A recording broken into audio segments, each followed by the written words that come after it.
Cher bien-aimé, paix, miséricorde et bénédiction d'Allah, permettez-moi de vivre ces minutes avec vous. Allah veut et peut. Pour répondre à cette question, le tuteur d'une femme peut-il l'épouser ou divorcer avec qui il veut? Pour répondre à cette question, écoutons d'abord cette histoire. Makil bin Yazar, l'un des compagnons du prophète, et il avait une sœur nommée Fatima. Alors son cousin Abu al-Bada est venu vers lui et lui a demandé de l'épouser et elle a accepté. Makil a accepté le mariage et l'a grandement honoré. Ils ont vécu une vie heureuse pendant un certain temps. Puis son mari a divorcé. Il n'a ressenti aucun remords d'avoir divorcé jusqu'à la fin de sa période d'attente. Puis il a voulu revenir vers elle. Alors elle a accepté. Cependant, son frère a refusé de revenir entre eux, en disant: je ne te parlerai jamais si tu l'épouses. Puis il s'est tourné vers sa cousine et lui a dit: espèce d'imbécile, je t'ai honoré avec elle, je l'ai épousée puis j'ai divorcé. Par Allah, elle ne reviendra jamais vers toi et ne me montrera jamais ton visage. Allah sait ce qu'il y a dans le cœur des époux, le désir certain de revenir l'un vers l'autre. Puis il envoya ces paroles: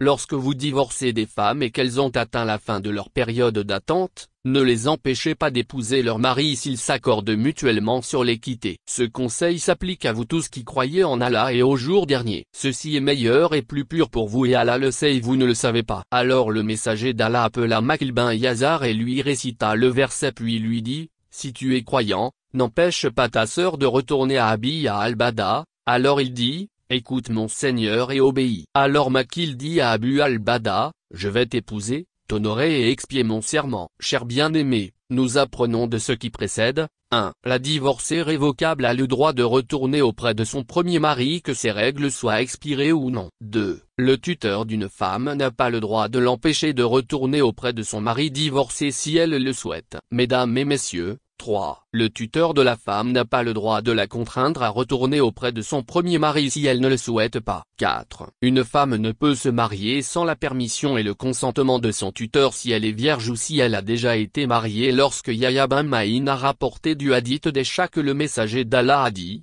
si une femme se marie sans la permission de son tuteur, alors son mariage est interdit, interdit, interdit. Et sa parole, qu'Allah le bénisse et lui accorde paix, il n'y a pas de mariage sans un bon tuteur et de témoins de justice. Ô Dieu, nous cherchons refuge auprès de toi contre toi, et nous ne comptons pas vos éloges. Vous êtes comment vous vous louez.